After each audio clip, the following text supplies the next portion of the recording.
सनातन के प्रति मुखर और स्पष्ट विचार रखने वाले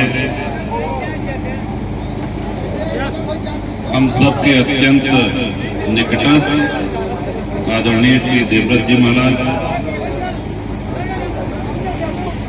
इस महाआयोजन में पधारे हुए प्रतापगढ़ और प्रतापगढ़ के बाहर के सभी महानुभावों को नमन, आपको शीश झुका के प्रणाम करता हूँ। और जो लोग यहाँ पे कथा रसपान किए हैं और आज आए हुए हैं, उन सभी को हमारा सादर अभिवादन। देखिए, सबसे कठिन काम यह होता कि जब सब आचार्यगण विद्वत परिषद पूरी बोल चुकी हो तो एक हमरे जैसे अज्ञानी बने कि माइक पकड़ा दी जाए और कहा जाए कि बाप बोले क्या बोली, ये तो नहीं समझ में होता है। लेकिन हाँ, आज हम सभी लोग के किसी कोने में सनातन धर्म के, हिंदू धर्म के सामने क्या क्या चुनौतियां हैं, इसका चिंतन हमको अपने परिवार के साथ, अपने परिजन, अपने पूर्वजनों के साथ अवश्य करना चाहिए। हम सिमटते हुए चले आ गए। हमारा जो क्षेत्रफल था, ज्यादा दिन की बात नहीं है, आज से 80 वर्ष पूर्व हम ईरान तक हमारी सीमाएं थी, पाकिस्तान की सीमा। और जब देश का बंटवारा हुआ तो 27% हिंदू आबादी पाकिस्तान में थी, जो कि अब 1% से भी कम बची थी। बांग्लादेश में, जैसा कि मैं बता रहा था, 28 से अब मात्र 3% बचे थे। और चाहे पाकिस्तान हो चाहे बांग्लादेश, जब हमारे देश का बंटवारा हुआ तो ये कहा गया था कि वहां पे धार्मिक अल्पसंख्यक जो रहेंगे उनको पूरा अधिकार रहेगा। पूरे अधिकार की तो बात जाने दीजिए, आज कोई भी बहन बेटी वहां सुरक्षित नहीं है, कोई सुनने वाला नहीं है। आज सामूहिक रूप से वहां पे हिंदू बच्चियों के साथ बलात्कार होते हैं, उसमें कोई जात भी नहीं देखी जाती। और इतना विभत्स वहां पे जो लोग आते हैं, जो बताते हैं कि नारकीय यातना वहां पर। अब देखें, हम सिमटते सिमटते आज भारत का जो नक्शा आपको दिखाई देता है, इस नक्शे में भी बहुत से क्षेत्र ऐसे हैं जहां सनातन और हिंदू सुरक्षित नहीं है। आज आप लोग के सामने बोलने का हमको सौभाग्य मिला। ऋषियों मुनियों के, आचार्यों के ऊपर आक्रमण ये सतयुग से होता रहा है, त्रेता में होता रहा है, द्वापर में होता है। और जब जब धर्म की हानि हुई, ईश्वर ने तो बाद में अवतार लिया है, लेकिन यथार्थ ये है कि जब धर्म ग्रंथ जलाए गए, नष्ट करे गए, तो उनको आपने अपनी मेधा शक्ति के बल पर अपने दिमाग में धारण किया और उसको अगली पीढ़ी को पहुंचाया। आज सनातन जिस रूप में जीवित है, इसका पूरा का पूरा श्रेय आपको जाता है, पूरा और जो लोग सनातन को नष्ट करना चाहते हैं, उनके निशाने पर भी आपकी हाल की घटना ले लीजिए। अभी पहलगाम में पाकिस्तान से आए हुए आतंकवादी, जिनको यहाँ के लोगों ने शरण दी, उनका स्पष्ट इरादा था काफिरों को, यानी कि हिंदुओं की हत्या करना। एक एक व्यक्ति से जाकर पूछा गया कि तुम्हारा धर्म क्या है, मजहब क्या है, हिंदू हो? और अगर किसी ने कह दिया कि नहीं साहब हम हिंदू नहीं, तो उसके कपड़े तक उतरवाए गए, उसके पैंट, उसके पैजामा खुलवा करके देखा गया कि एक हिंदू है या नहीं, और इस आधार पर हत्या हुई। ये ज्यादा दिन पुरानी बात नहीं है। आज आवश्यकता है कि हम लोग हमारे धर्मानुयायियों के साथ जो हो रहा है उस पर हम चिंतन करें, उस पर प्रतिकार करें। एक समय था कि प्रेस कॉन्फ्रेंस करनी पड़ती थी, पत्रकार उसी का बयान लेते थे जो या तो नेता हो या कोई आचार्य हो या कोई उद्योगपति हो या बड़ा नाम हो। लेकिन आज सोशल मीडिया पे तमाम ऐसे प्लेटफॉर्म हैं जहां पे आप अपनी आवाज को मुखर कर सकते हैं, आप इसमें खुल के बोल सकते हैं, आप जागरूकता फैला सकते हैं। पहलगाम में जो हत्याएं हुई उसमें कभी जात नहीं पूछी गई कि अच्छा पिछड़े हो कि अगड़े हो कि दलित हो, चलो तुम्हारे लिए डिस्काउंट हो, उसमें झूठ किसी को नहीं मिलेगी। पाकिस्तान में जो हत्याएं हो रही हैं हिंदुओं की, या बांग्लादेश में हो रही है या भारत में भी हो रही है, ये बात याद रखिए कि उनके लिए हम सब लोग काफिर थे। और इसी आधार पर हम किसी जाति में नहीं बल्कि पूरा हिंदू समाज इसको झेल रहा है, इसको पीड़ित है इस चीज से। हाँ, राजनीतिक दलों द्वारा जैसे जैसे उसकी आबादी बढ़ती जा रही है उनका तुष्टीकरण होता जा रहा है। आपकी आवाज कोई नहीं सुनेगा, हमारी आवाज कोई नहीं सुनेगा, हम लोग किससे चिल्लाते रह जाएंगे। इसका कारण है कि हम बटे हुए, हम विभाजित। और बड़ी विनम्रता से हम एक बात कहना चाहते हैं कि सनातन का अर्थ ही होता है कि जिसका न कोई आदि हो न अंत हो, लेकिन हमको लगता है कि हमारे सनातन हिंदू धर्म में एक कमी है, हमारे यहाँ हर प्रचार की कोई अवधारणा है।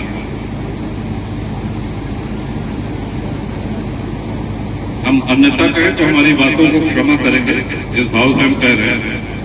हमारी पूरी ऊर्जा रहती है कि साहब हम निजी पुण्यार्जन करते हैं, चारों आराम हो लेकिन परमो ज्योतिर्लिंग के दर्शन कहते हैं, लौट के आए कहना भैया जो है लसुर किया छोड़ दे, चलिए बड़ी अच्छी बात है।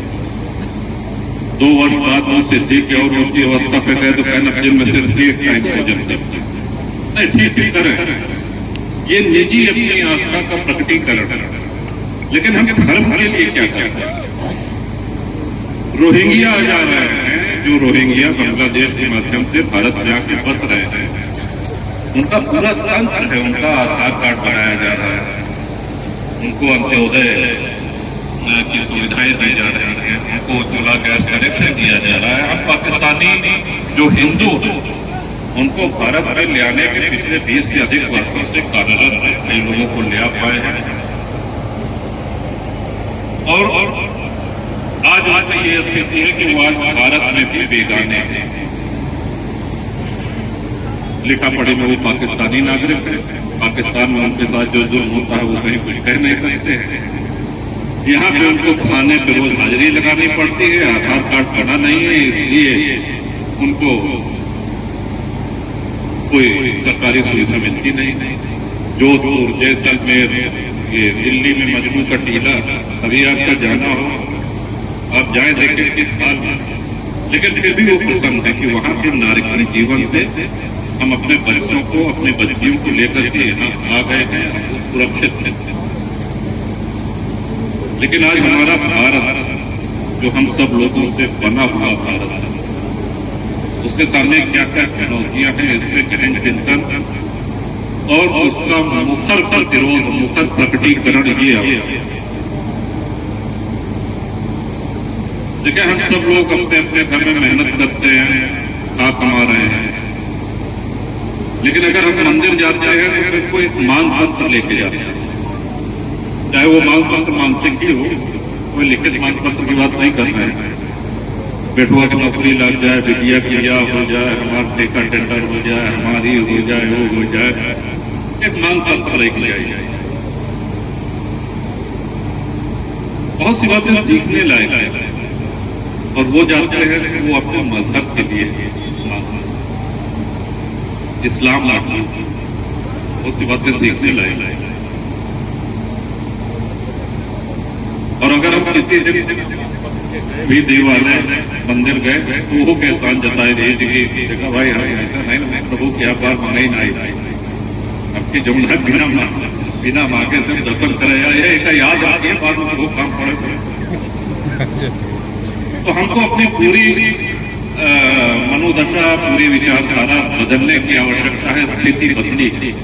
आप देखें माता साहब औरंगजेब ने पहली बार जब विश्वेश्वर, काशी विश्वेश्वर का विध्वंस करने के लिए मुगल सेनाएं भेजी तो पहली बार में नागा साधुओं ने उनका डट के मुकाबला किया और मुगल सेना को परास्त करके काट मार के जो बचे कुचे थे भाग भाग।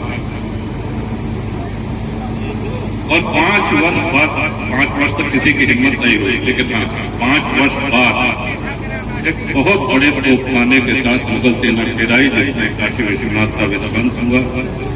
आगे की कहानी आप सब लोग जानते हैं। काशी कोई सैन्य ठिकाना नहीं था, कोई सामरिक नगरी नहीं थी कि यहाँ पे कोई राजधानी बनाई जाए। अयोध्या जी, काशी, मथुरा, ये हमारे आपके सनातन धर्म के अस्मिता के प्रतीक है। अभी साक्षात ब्रह्म ने जहां अवतार लिया हो, जहां जन्म लिया हो, जहां निराकार साकार हुआ हो, जहां उर्वासी उधरवासी होकर के प्रकट हुआ हो, वो हमारी आस्था का केंद्र। और इसीलिए ये मंदिर तोड़े गए, और मंदिर ही नहीं तोड़े गए, वहां मस्जिद भी बनाई गई। जगह की कोई कमी नहीं थी, मस्जिद कहीं भी बन सकती। और भारत के विषय में एक बात अवश्य ये भी स्पष्ट तौर से कि भारत तथा कथित धर्मनिरपेक्ष राष्ट्र तभी है जब तक हिंदू बहुल। दुनिया में एक भी देश ऐसा नहीं है जो मुस्लिम बाहुल्य हो और धर्मनिरपेक्ष सेक्युलर दोनों हो तो बता दें। ये कोई भाषण नहीं है, संवाद कर रहे हैं। और गजवाए हिंद यानी भारत का इस्लामीकरण, इस ओर बहुत सी शक्तियां लगी हुई हैं। कुछ शक्तियां सामने आ रही हैं, कुछ छिप के काम कर रही हैं। अगर कोई उपद्रवी उपद्रव करता है तो सुप्रीम कोर्ट 2 बजे 3 बजे रात में बोली जाती है और उसकी सुनवाई होती है। और इतना ही नहीं, भारत के शीर्ष अधिवक्ता सुप्रीम कोर्ट के वो प्रकट होते हैं, वो उनकी बहस के लिए तैयार है। अभी हिंदुओं का कोई मामला हो जाए तो अगर 5 बजे अदालत उठनी है तो 5 से 5:15 बजे तक अगर आप पहुंचे तो कोई सुनने वाला नहीं। हमको इस पुण्य भूमि से, इस पुण्य धरा से और पवित्र कार्यक्रम से लाभान्वित होकर के हम लोग जाए और निश्चित रूप से एक विचारधारा ये लेकर के जाए कि जो भी है, जहां भी है, यदि सनातन का कार्य कर रहा है तो उसके साथ जुड़ जाए, उस कार्य को संपन्न कर देंगे। और साथ नहीं दौड़ सकते हैं तो कम से कम चलिए साथ में।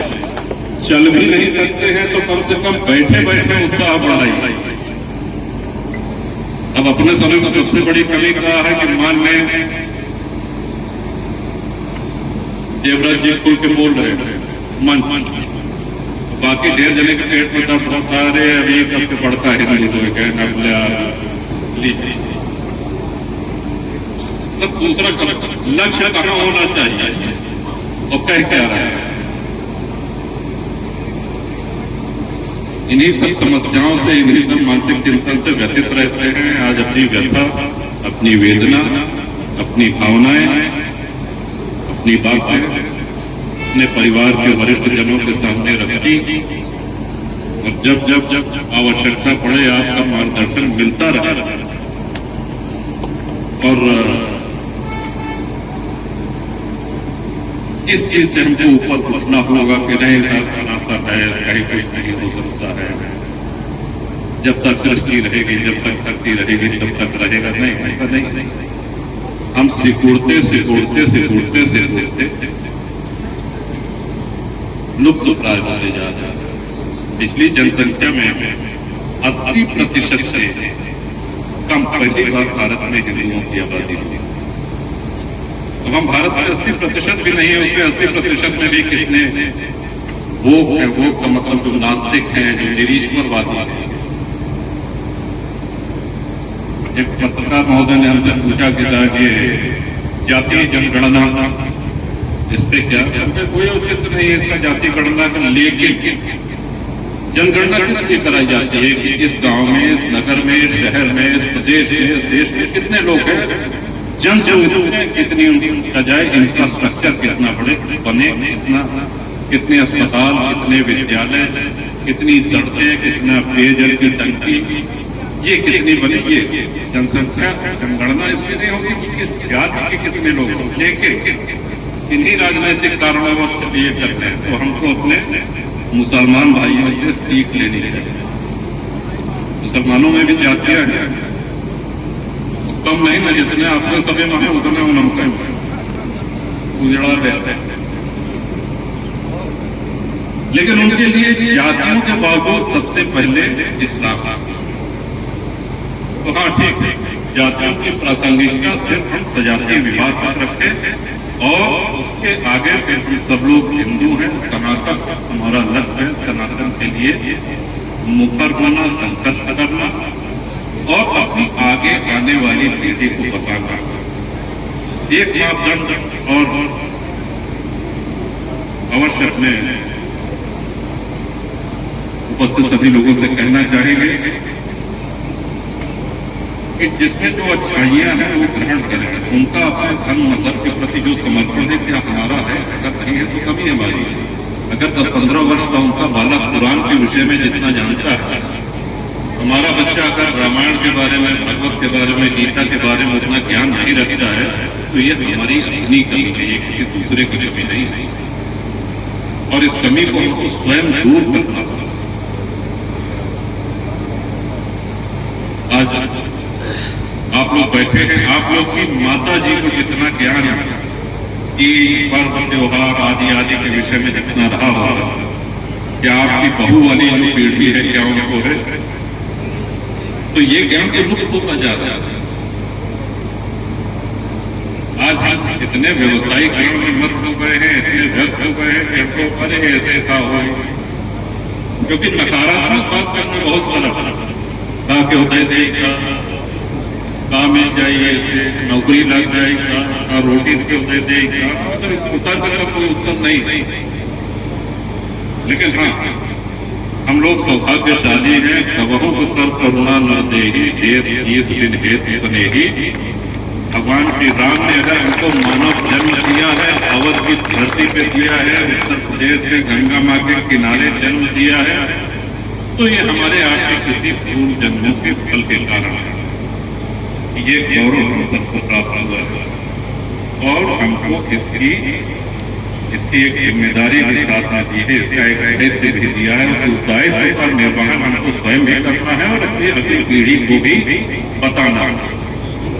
आचार्य जी आ रहे हैं, एक बार पूछे तो ऐसे चर्चा हो गई जो वहीं गए करके देखे, वहीं पूछते भाई पिछले 5 साल में सबसे खूबसूरत आदमी कोई नहीं बता पाएगा। सबसे पैसे वाला आदमी कौन था पिछले 5 साल में? कोई उत्तर नहीं है। लेकिन अगर आपसे पूछा जाए कि पिछले 5 साल में कितने वीर हुए, कितने महावीर हुए, तो आप 10 नाम कम से कम बता लें, जिन्होंने राष्ट्र के लिए, जिन्होंने धर्म के लिए संघर्ष किया। औरंगजेब आगे आगे मंदिर खुलवाता, पुण्य श्लोका अहिल्याबाई होलकर जी वो निर्माण करा था। सोमनाथ उनका निर्माण कराया हुआ, काशी विश्वनाथ का मंदिर जिस रूप में आज है उनकी देन है। अनेक ऐसे तो धर्म योद्धा हुए हैं। हम सब अपनी अपनी भूमिका को एक धर्म योद्धा के रूप में देखें, तभी ये ऐसे पुण्य अनुष्ठान सफल होंगे। एक बार पुनः कपूर जी महाराज, देवव्रत जी महाराज का सादर अभिवादन, अभिनंदन।